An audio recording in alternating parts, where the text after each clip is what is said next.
I am in the process of building out my 2022 Nissan Frontier to fit my needs while exploring the Pacific Northwest and beyond. I don't expect to be rock crawling or river fording, but I want this thing to be capable enough to handle most of the forest roads that I'm going to encounter, and comfortable enough to keep the stress levels down while I'm filming these adventures.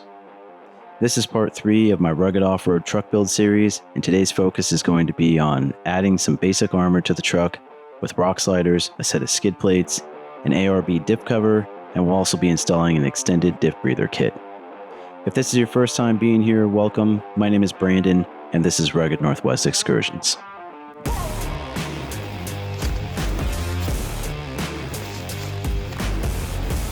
I ordered these rock sliders through a company called Rocky Road Outfitters.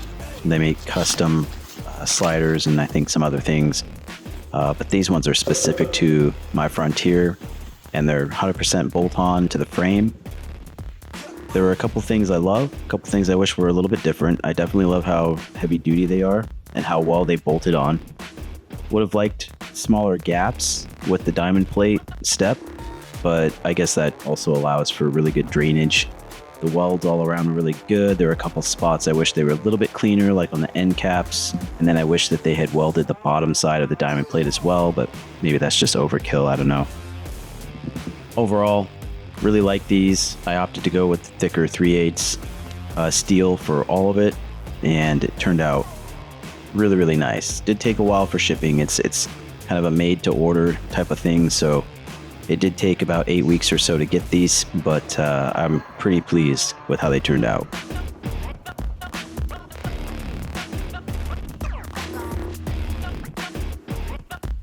Now these side steps that I have didn't come with the truck. I added those. I always knew I wanted rock sliders for this thing, but I needed something to help my little boy get in and out of the truck a little easier, so I got those side steps. I was really never happy with these side steps. They only mounted in 2 places. They mounted directly to the body, so they would flex a little bit when you would step on them, and they just didn't hug the truck close enough, so they always looked a little weird. So I'm really grateful to get these off and excited to put the new rock sliders on.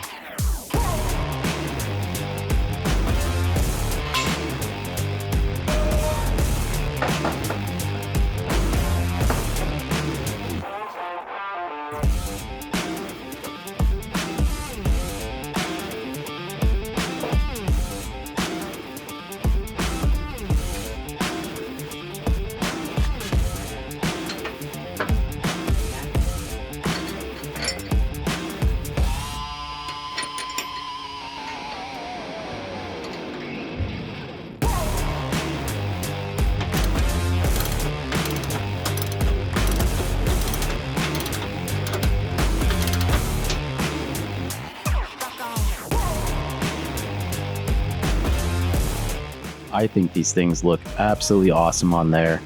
They hug the truck just the way that I want. It's just enough step to easily get in and out. I like the kickers. The bolt-on was super easy, and the powder coating on these things is absolutely awesome. So really happy with how these turned out. Worth every penny in my opinion.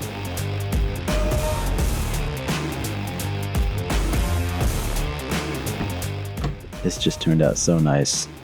I love that you can see that diamond plate when you step up. Really stylish. This thing's supposed to get beat up, but at the same time, you work so hard on projects like this, you want it to look good too. All right, now we're on to the skid plates. Now I decided to go with the Z1 Off-Road 5mm thick aluminum skid plates. I really like these things. They're heavy duty, lightweight. They look really good. You're not going to see them under there, but you know, feels good to know they look good.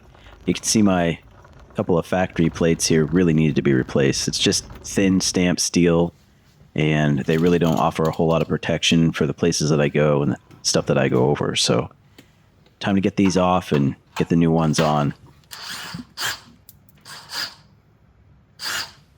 The factory plate only covered the radiator area and the oil pan. In fact, the oil pan one I had to purchase separately, but very thin material, super thin, and it just dents up like crazy.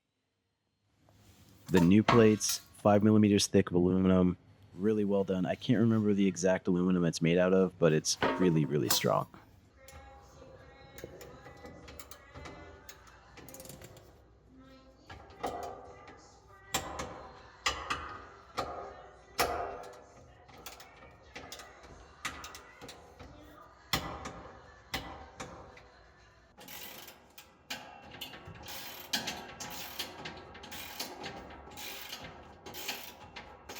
This set included a skid plate for the oil pan, the transfer case, transmission, and the fuel tank. So I was really pleased to get all these. I still have yet to get the skid plate that goes for the radiator.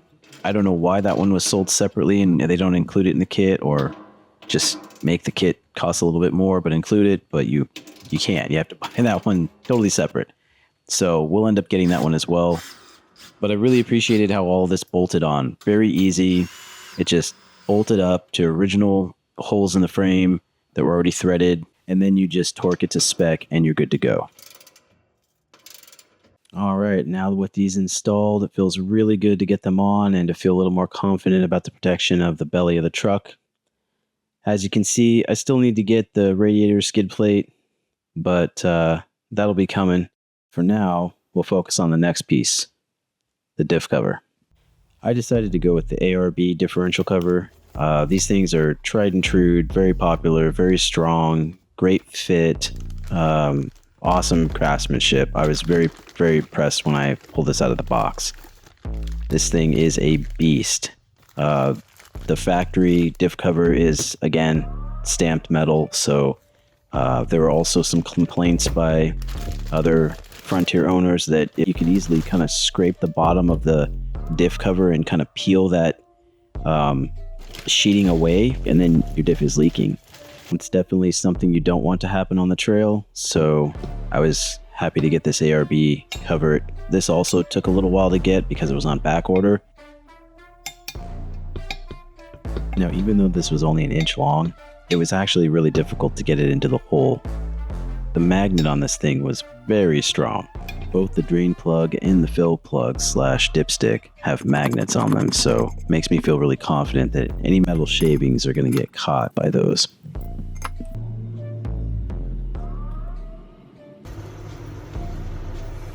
I decided to go with a lube locker gasket instead of the liquid or silicone gasket that you would typically use. I've heard really good reviews about these. They claim that they're reusable, but I probably would just get another one. They're cheap enough if I needed to replace it. But this fit on there really, really nicely and made the install process very, very easy and quick.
Okay, now that we have the factory diff cover off, we can compare the two.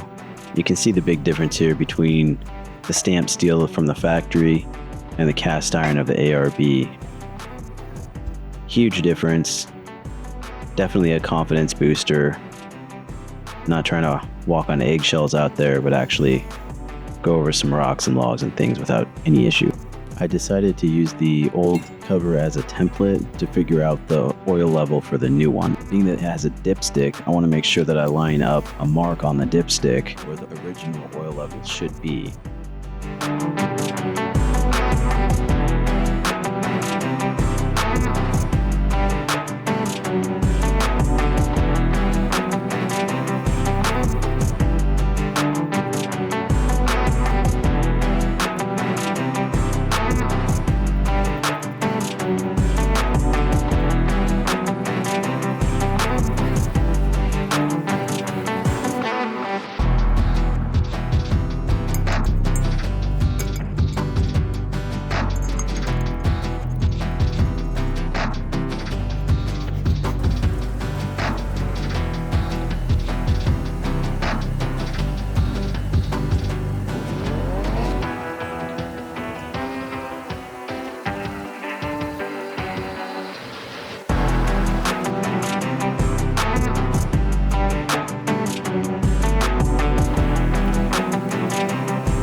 All right, there we have it. Diff cover installed. Really easy install. It makes me feel good knowing that the diff is really well protected. Now let's tackle the Diff Breather kit.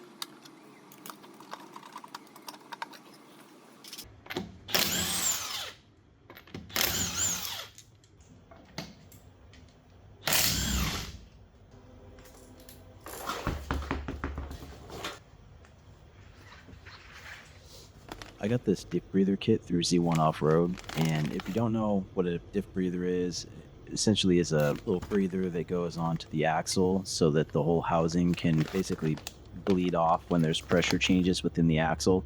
And the kit just uses a hose to extend that breather from the top of the axle to another location. And I chose the housing where the taillight is. That way it's up and out of the way, very little chance of any water getting there, while still allowing it to do the breathing job that it needs to do.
I routed the hose following the brake line up and over the frame, following the wiring that goes up to the taillight, and then I came up through this hole that was already in the frame, probably for drainage, and everything was secured here.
Alright, well that pretty much wraps up the extended Diff Breather kit. Again, I don't plan on doing any deep river fording, but in the case that I do need to go in water a little deeper than the axle, I can feel confident that there's no water getting into the axle housing.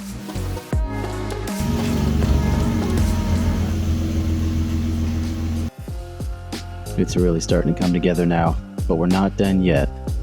In the next episode of this truck build series, we're installing some Raptor lights, some roof lights. We're also going to be installing some bed lights for the cargo area and also some rock lights. We'll be installing a dual battery system managed by Red Arc Components, controlled by a 12-gang switch panel and including a 2,000 watt inverter. I also have another adventure video coming up, so please stay tuned for that the next couple of weeks. I hope this inspires others to get out there and explore their local backcountry. Thank you so much for watching, and we'll see you guys in the next one.